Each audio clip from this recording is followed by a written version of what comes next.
Сәлем достар, менің каналыма қош келдіңіздер. Бұл каналда дәмді әрі тез дайындалатын тағамдардың рецептері салынатын болады. Ұнаса лайк басыңыздар, достарыңызбен бөлісіңіздер.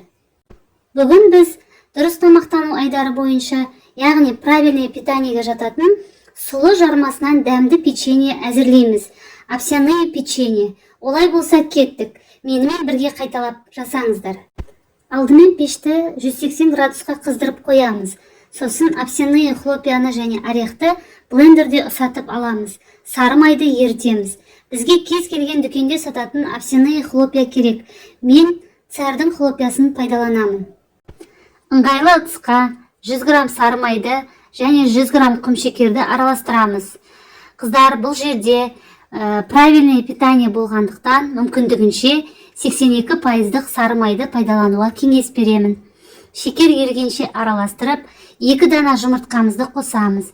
Кейін үстіне 350 грамм ұнтатылған овсяные хлопьяны салып, араластырып, біркелкі қою масса жасаймыз. Дайын болған массадан шарик жасап, пергамент қағаздарына шариктерді қолымызбен басу арқылы дөңгелек етіп жаямыз. 180 градус температурада 20-25 минут пісіріп аламыз. Печеньеміз дайын болды. Дәмді әрі тез жасап көрулеріңізге болады. Видео ұнаса лайк басыңыздар, жазылыңыздар.